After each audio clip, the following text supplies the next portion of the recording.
Just couldn't be more proud of our team today. I thought we really, really stepped up in a big way on the defensive end and on the boards and being the aggressor and converting and getting to the free throw line. I mean, tremendous effort from so many people on the defensive end that you can always control how hard you defend and rebound. And unbelievable effort today and being 2-0 in the league, defending your home court. Really proud of our leadership. I thought Aaliyah and Carly and Zaay were unbelievable with their voices, and just really proud. Okay, we'll start with questions for student athletes right here with Elijah. Zaay, how important was it after that, sluggish first half offensively to come out in that third quarter and sort of, take over the game like you did and make a big impact offensively? I just think it started with the defensive end, honestly, getting the rebounds, getting the outlet, then it helped us move in transition. So I think it really just started with defense. Next, Matthew. Aaliyah, at this point in the season, how would you evaluate the chemistry between you and your teammates, and especially getting into SEC play? Just how would you evaluate how you guys are working together? I think we're doing a great job working together. We all know each other's strengths and weaknesses at this point in the season. Obviously, with Zaay out, we have a new lineup where we have to adjust, but I think we all know what our strengths and weaknesses are. So I don't think, obviously, she's a big piece to what we do, but I think we all know each other, and we're just growing each day in practice, and I think we're doing really well right now. And Zaay, holding an SEC team in Missouri to only 34% from field and 25% from three-point range is pretty impressive. Just what do you think was working overall as a unit on that end of the floor tonight or today? I would just say a lot of communication on the defensive end. Aaliyah and I and Carly stepped up a lot, guarding those shooters. So I think that was the real main thing right there. Aaliyah, obviously last game was a big performance for you. How important was it to kind of follow that up like you did today and just kind of build a string of good performances together? I think just staying consistent and playing my game, just being consistent and just coming in and giving what my team needs defensively, offensively, just all around, just trying to have a consistent game. One last question for student athletes. Matthew. Zaay, this was a great free throw shooting performance for your team today. How much of a emphasis has been put on that lately? That's been put on emphasis all year, honestly. We shoot free throws every day, especially after practice, and it's just a must that we need to make sure that we making. We always have free throw drills Yeah. at the end of practice. Coach Kristy loves. Alrighty, thank you all so much. We'll start Thank with you. questions for Coach Curry in just a second. Thank you. Thank you. Thank you. Okay, questions for Coach Curry, raise your hand. Elijah. Coach, how important was it to Carly to have a game like she did today? 7 assists to only 2 turnovers, 3 offensive rebounds. How important is it to continually have her, do kind of like the dirty work, kind of like she did today? Our staff, Coach Kelly just made the point that, the player of the game's Carly, because she had 7 assists. She consistently communicated. She guarded their best shooter.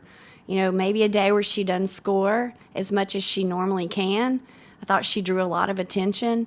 She just made the right decision. So I think it's a lesson to every single player out there that it's not always about points, but it's about the little things. And I mean, she is our glue. I thought she and Aaliyah today were amazing. You don't understand when you're guarding a Slaughter, when you're guarding a Shrekky. I mean, that is Judd. That is tough. I mean, they were so good from 3. Until those last 2 threes, we only gave them 10, and they're 1 of 10. Every shot contested. So as much as we're looking at rebounds and we're looking at points and we're looking at, it's just defensively, the communication, all the little things. I could not be more proud of the effort defensively, like I mentioned to start. And in your opening statement, you mentioned that there was a lot of communication, especially with Aaliyah and Zaay and Carly kind of stepping into that vocal role. What did you see from them as far as communication-wise that maybe they were kind of picking up the slack in as Zaay was out? Look, one of the most important qualities and amazing qualities that SA has, is her communication on the floor.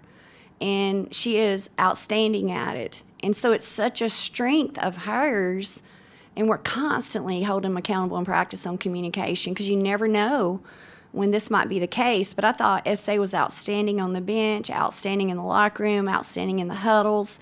But I thought that you can't replace an SA with an individual player. It's got to be by committee, and man, what a committee it was today.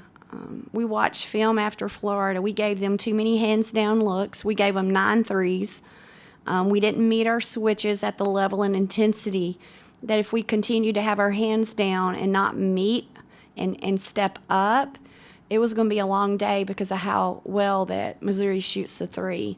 And I think we talk about our perimeter, but I thought the committee at the 5 spot with Essence and Gianna and CB, what a day. I could not be more proud of them. So it was just a complete team.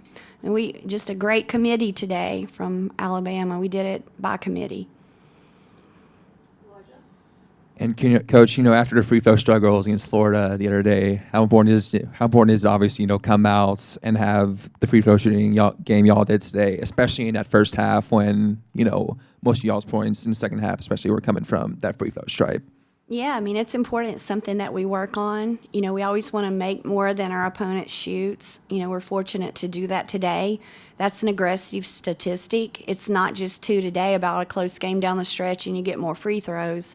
I thought we were really fortunate to, get into them and make sure that we were playing off 2 feet because they do a great job at flopping and taking charges, which is a compliment. By the way, I wish I could teach it the way they do. They do an outstanding job with that. So I thought we were a little hesitant to start the game because we had harped so much on their ability to take charges. And so I felt like maybe I was a little bit too vocal and told them there at the first media timeout, listen, ignore me. If they're even or a step behind, we want to put it on the rim, see who's in front, recognize the opening, find the open person, and we're fortunate to get to the free throw line and convert. Last 2 questions. Matthew? And you mentioned that rotation you had at the 5 spot. What does that look like going forward? Is that kind of just based on what matchup that you guys are given, or is that rotation just planned no matter what's thrown at you? It's going to be game by game. When you've got 6'5" at Florida, it's a little different, and I've got to do a better job of honestly.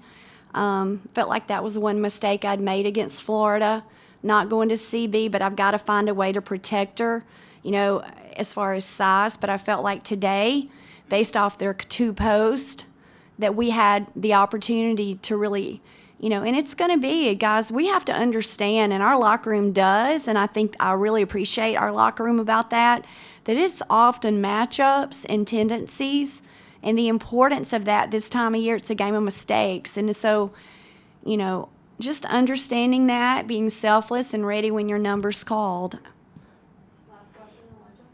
Coach, what does it mean to have someone like Diana who can come into that starting lineup and I wouldn't say exactly right play, but be able to have that defensive intensity almost like SA has had? What does it mean to have someone like Diana who can just do that and, control the defensive end of the floor? Well, it just gives us another coach, another point guard on the floor. She's versatile. Her and Zaay both can play multiple guard positions. Diana's basically coming in here not playing many minutes at all, so it's kind of like a freshman season for her. So it's going to take some time and some transition, but it's been just how coachable she's been. I think she's understanding, that it's not as easy as it looks. The intensity. She's played a high level in the summer. She's played a high level with her national team, and she's just done an unbelievable job. I just keep telling her, I've got so much confidence in you, and I really do. She can score it, she can distribute it, and she's really great defensively on the ball. We'll go back and watch a couple of those fouls she had. Maybe one was, I don't know. We just got to continue to help her stay out of foul trouble. But, man, she has really been a huge addition, and I can't wait to watch her in the future, January and February, and what the future holds with her in the backcourt, with so many of our kids. Jess Timmons, Rachel, Eris, Chloe. I could just sit here and go down our signing class and how excited I am about Diana in the future and the future. So really proud she's here.